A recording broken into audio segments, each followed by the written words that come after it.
On this occasion, I would like to continue reflecting on Pope Francis' doctrinal output. Last year we had Fratelli Tutti, and this year I want to briefly dedicate myself to analyzing the encyclical letter Laudato Si, because it resonates very well with the Canticle of the Creatures of Saint Francis. In fact, the first part of the song, after giving praise to the Most High, is dedicated precisely to nature. And in fact, Saint Francis refers to the creation of the things of the physical world, and therefore to the sun, the moon, the stars, the wind, and also to beautiful weather, of course, or bad weather, water, fire, earth, flowers, and grass. This may not be surprising in a way, even if it is a very special attitude. But what's perhaps even more amazing is that these elements of nature, aspects of nature, are considered to be important. The sun is referred to as the Lord, yet, on the other hand, the elements are perceived as brothers and sisters, a sentiment we have largely lost touch with. In our modern age, we typically reserve the term brothers and sisters solely for human beings, whereas St. Francis regarded elements of nature, created like us, as equally deserving of the familial connection. Conversely, we tend to prioritize ourselves, rarely beginning with the praise of nature and acknowledging the Lord as its creator. This shift marks a pivotal moment, particularly in modern Western culture.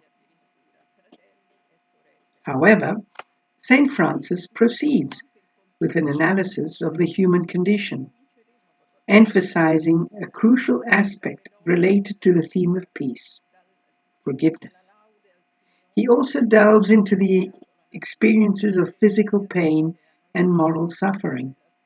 Thus, we encounter these aspects that not only startle us by their impact on our relationships with others, but also encompass moments and traits we often deem negative with humanity. We are taken aback by St. Francis' focus on nature, especially considering that many of us, particularly city dwellers, are accustomed to living within an artificial environment. Reflecting on my own experience, I recall feeling surprised in 2015 upon learning about the publication of the encyclical letter Laudato Si, which centered on nature. Typically, encyclicals address human behavior, moral aspects, anthropology concerning the divine, and theological inquiries. However, in this instance, the emphasis shifted to acknowledging nature, aligning with the opening verse of St. Francis's Canticle. We know that it is no coincidence that Pope Francis chose this name. It appears to be even more than a coincidence, as Cardinal Semeraro suggests in his book, The Franciscanism of Jesuit Pope. There's a significant moment recounted by Brazilian Cardinal Claudio Humes, in which, upon Pope Francis being announced, whispered to him, "Don't forget the poor." At that moment, Cardinal Bergoglio contemplated St. Francis's teachings on both poverty and peace. However, to my surprise, which also prompted me to read Laudato Si, praise be, I realized that its underlying message had already been touched upon though not extensively, in John Paul II's message for the World Day of Peace in 1990. Specifically, John Paul II discusses the responsibility of Christians concerning creation and their duties towards it. There is a significant emphasis on nature. Thus, the reference to nature primarily concerns our behavior towards it. Additionally, the anthropological question, far from being neglected, takes center stage. Regarding the relationship between human beings and nature, Pope Francis, true to his name, echoes precisely what Saint Francis expressed in his Canticle. Naturally, Laudato Si analyzes nature from a different perspective than the one presented in the Canticle, as it addresses the ecological crisis. And in fact, as we move from the Industrial Revolution, we know that first the Western world and then slowly the other continents as well have increasingly transformed nature, harnessing nature's resources to create material well-being, to extend human life, and to have faster and faster communications. In this first half of the 20th century, these scientific discoveries were appreciated, and subsequently, the evolution of technology began. Only a few more attentive individuals adopted a critical stance, primarily for moral and intellectual reasons rather than due to the harm that emissions of various types, as we witness in our days, can cause to human beings. We are actually realizing that instead of being an instrument of life, the artificial world becomes an instrument of death. Moreover, the use of natural resources by certain countries that are able to do so is damaging the world, especially the poorest and the weakest countries. All this, as we know, is well described and argued in the encyclical, and I will later dwell on what our pontiff says in this regard. The exploitation that appeals to us from a moral point of view, in fact, pertains to a vision, to an interpretation of nature. Is the world a shared home or a limitless mine? One must ask oneself then, what is nature? What is the human relationship with nature from the point of view of knowledge of nature itself? And these are not superficial questions. On the contrary, the response to these questions depends on the behavior you choose. Addressing this issue helps to clarify the links between theory and practice. In fact, the meaning of the actions that the human being carries out towards him depends on the way nature is understood. So I would like to give an initial description of nature according to Pope Francis. In the Judeo-Christian tradition, to speak of creation goes beyond merely mentioning nature, as it involves the divine project of love. It immediately introduces the theme of God's love, wherein every creature possesses inherent value and significance. In this context, the term creature encompasses both the moment of creation and the natural world. This notion is discussed in a section of the second chapter, addressing the mystery of the universe. Knowledge of the universe is a challenge for humans, and we know that even in recent theoretical research, there are many interesting interpretations, even scientific ones, of course. So it's a challenge for the human being who has difficulty understanding the things that are closest to him and also to himself. Therefore, the universe, in its vastness, is truly a mystery to us, the mystery of the universe. In an attempt to appropriate the knowledge of nature, human beings have used their intellectual instruments, says Pope Francis, by means of a system that analyzes, understands, and manages. But can this really happen? And to what extent? For Pope Francis, only religious wisdom can teach something. He says creation can be understood only as a gift that stems from the open hand of the Father of all, as a reality illuminated by love. Again, this term that calls us to an universal communion. Here it is emphasized that creation provides the profound significance of nature itself, whose origin, as we have seen, is to be found in the infinite love of God. There is a significant harmony with the Canticle of Creatures in this regard.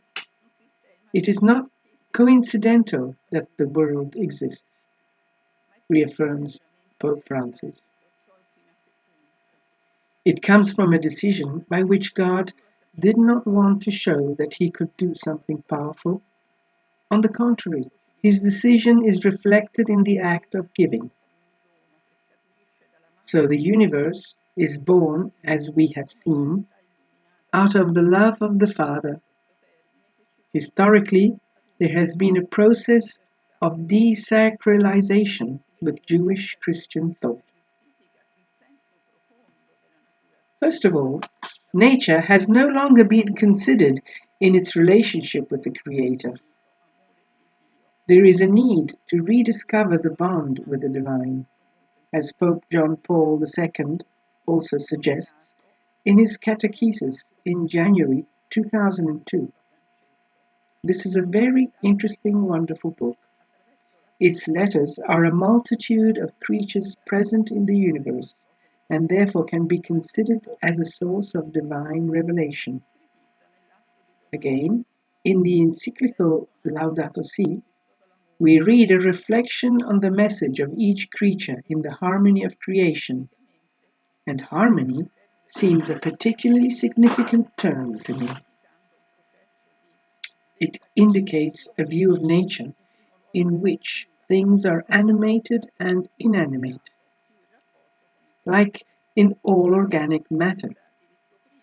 Indeed, since the modern age, there has been a paradigm shift. There has been a paradigm shift in Western culture. It was previously believed that nature was inhabited by a soul, for example, and characterized by a metaphysical structure as argued by Greek philosophers, especially Plato and Aristotle, and reaffirmed by medieval thinkers. This viewpoint from the late 16th to the early 17th century contrasts with an interpretation of nature as governed by mathematical principles. The notion that nature is structured according to mathematical and geometrical criteria is not entirely a novelty, as it is also found in Plato's dialogue, the Timaeus. As we know, Plato speaks of a divine demiurge, an architect who, in his benevolence, wished, therefore, that the universe of things should be good, and that as far as possible, evil should not exist. Thus, the concept is not entirely foreign, although Plato was unaware of sacred texts from the Jewish Christian tradition. However, he belonged to the Orphic religion. We know that he had a very refined concept of the divine. The demiurge, in shaping chaotic matter to make things good, was inspired by the realm of ideas, consisting of perfect specimens. Among these, precisely, are the ideas of the anti-geometric. Hence, in the subtle and precise description of what could be defined as the creation of the world, moving from chaos to order. The demiurge was inspired by geometric ideas and merged them into the anima mundi, soul of the world, an invisible soul that organizes everything visible according to geometric harmony. In fact, they are described as having square circles, but also harmony between their parts. Today, we observe the presence of harmonic meaning alongside an arithmetic meaning, attempting to interpret in modern terms the complex arguments of Plato. It is interesting that for Galileo Galilei, in the period in which he lived, the so-called scientific affirmation of nature, the great book of nature, was written in mathematical characters. When making examples, he referred to geometric figures. He based this on ancient doctrines. Some suggest that the theorist of the experiment was perhaps influenced by Plato's view on nature, which came to him through underground routes. However, as we know, he did not stop at this description, but employed mathematical and geometrical structures, introducing mathematical calculations. By now, it could have been done because what we now call mathematics also includes geometry. In short, we have this uh, position one on top of the other, somewhat superficially, which provided us with the possibility not only to grasp the geometric structure, but also to establish the laws of nature. However, according to Galileo, God is the creator of all things, but these things are related to measurable relationships, and the anima mundi, the soul of the world, as a metaphysical principle that had characterized Platonic humanism until then, for example, Marsilio Ficino of Mirandola, was set aside, and nature was understood as a material extension, res extensa, as Cartesius said. This led to a mechanistic view in which the universe was interpreted as a great machine, and what is now called a quantitative reading prevailed, as opposed to the qualitative precedent.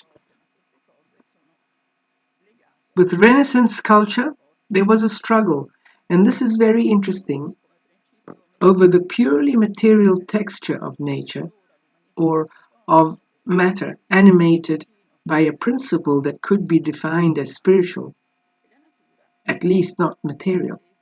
However, materialism and mechanism prevailed. Materialism already existed in Greek culture.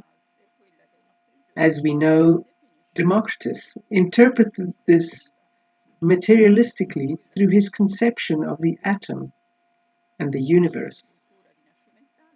However, this lacked a quantitative criterion, especially concerning the possibility of nature's transformation. Now, it's not necessarily negative for nature to undergo transformation, but it's crucial not to exceed the limits of nature's endurance. Certainly, the qualitative approach aligns more closely with the interpretation proposed by Pope Francis who emphasizes the importance of referring to the wisdom of ancient tales. Even non-Christian philosophers interpreted nature in a qualitative manner, as we've seen. This raises the question of whether it's necessary to delve deeper into contemporary terms, exploring not only the quantitative but also the qualitative interpretation of nature. I would like to explore this further under the guidance of two phenomenologists whom I frequently engage with. One is Edith Stein, but the other, though less well known, is highly significant in discussions of nature. Her name is Edwige Marchus, and she was the godmother of Edith Stein. Interestingly, despite being Lutheran and non-Catholic, Martius provides an intriguing interpretation of the relationship between quantity and quality, measurability and the philosophy of nature, as well as the science of nature. She was educated at the University of Munich and later attended the lectures of Husserl in Göttingen in the early 1900s. Indeed, Husserl had formed a phenomenological circle in which many women participated, which was remarkable for its time, including Konrad Martius, who was older than Stein, among others. Her only work available in Italian, but important for our discourse, is called Metaphysical Dialogues, and I would like to begin our discussion from this work, which is the least technical but also the most fascinating because Konrad Martius studies the theme of nature both in relation to science and in relation to metaphysical investigation. Konrad Martius was a biologist familiar with physical science, including the theory of relativity, and all that had been scientifically produced in the first half of the 20th century. In the fresco presented in this work, Metaphysical Dialogues, everything is understood to be very interesting. It is a reconstruction of the sense of nature and its place in a very specific aspect of reality. Her arguments can be defined as a philosophy of nature that also opens up to metaphysics, thereby bridging science, philosophy of nature, and metaphysics. We have already observed that since the modern age, nature has been the subject of new scientific research. We have cited Galileo as a reference point. So, what relationship should be established between the scientific description of nature, or living nature in particular, and this is of great interest to Steiner against positivism?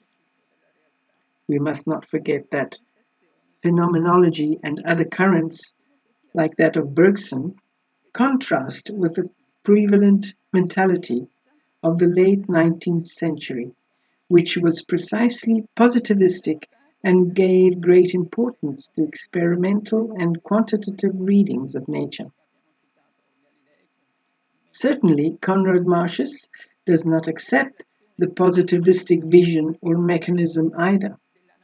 Hers is a reading that draws on Aristotelian interpretation, yet it does not exclude the findings of the contemporary physical science.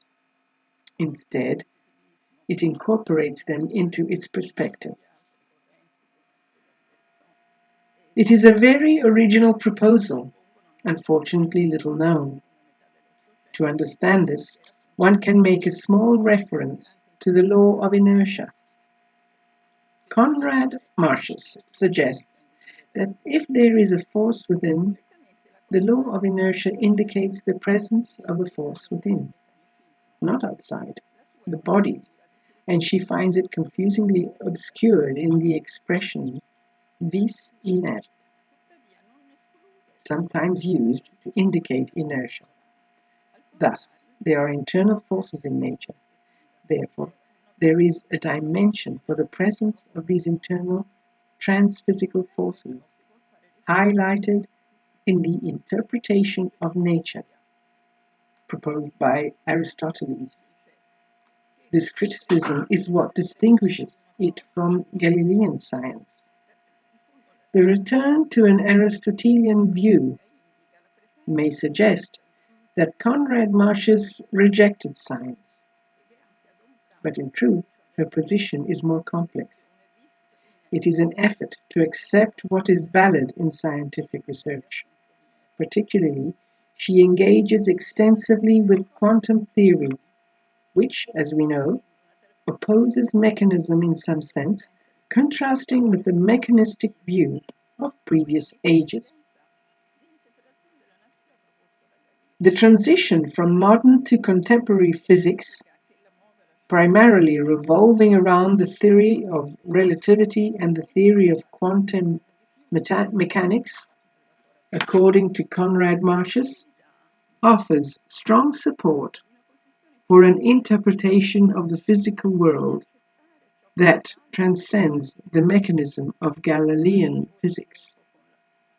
This, she believes, allows for a recovery of an organic view of nature as supported in antiquity and in the Middle Ages, opening the way to a fruitful interweaving between science and metaphysics. Some insights from the latest theories and on nature serve to broaden the interpretative horizon, but they also require authentic philosophical support, without excluding the importance of experiments and mathematical readings. Here, I will confine myself to these very general aspects. The work of Conrad Marcius is highly complex and significant. I would like to refer to Stein on another point concerning nature. Firstly, Stein extensively comments in a work called Power and Act on the proposal of her godmother and colleague, Conrad Marcius. On the other hand, in a youthful work titled Introduction to Philosophy, Stein had already proposed an investigation of nature, stating her opinion distinguished a philosophy of nature from a science of nature.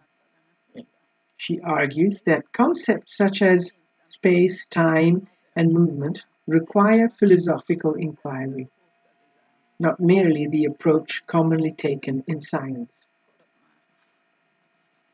Interestingly, science themselves, as in the case of Planck, also mentioned by Conrad Marcius, acknowledge, and I quote because it seems pertinent, that the unity of the image of the world in physics must be achieved from a scientific standpoint with a sacrifice, namely, a relinquishment of the fullness and multiplicity of the world. Husserl will take up, without a direct relationship of influence, this concept by discussing physical science as a discipline that overlooks life or the plena.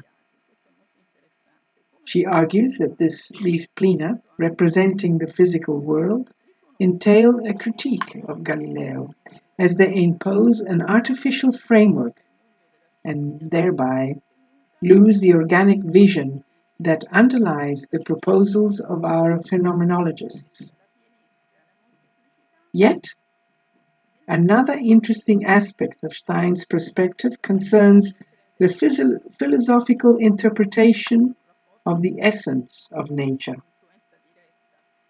Stein speaks of an ontology for phenomenologists, which in this case does not refer to the problem of being, but rather to the problem of the sense of the essence of things. Thus, there exists an ontology providing an essential description of matter, as well as an essential description of spirit. and it discusses this powerful act. But what is the purpose of this ontology of the spirit? It would seem to pertain solely to human beings as spiritual entities. However, Stein expands her metaphysical vision to encompass not only the divine spirit, but also the spirit of entities such as angels and demons, in addition to the human spirit. Then, there is the question of the spirit of nature. When we speak of nature having meaning, we are referring to forms in the Aristotelian sense, for example. However, we do not typically discuss the significance of these material things. Yet, we actually speak of an objective spirit, indicating that the spirit is also present in nature, emphasizing its qualitative aspect. This, I reiterate, is the crux of the matter. All of this aligns perfectly with the interpretation of nature found in the encyclical Laudato Si. Francis writes, Christian spirituality proposes an alternative way of understanding the quality of life and encourages a prophetic, contemplative lifestyle, capable of finding profound joy without being consumed by consumption.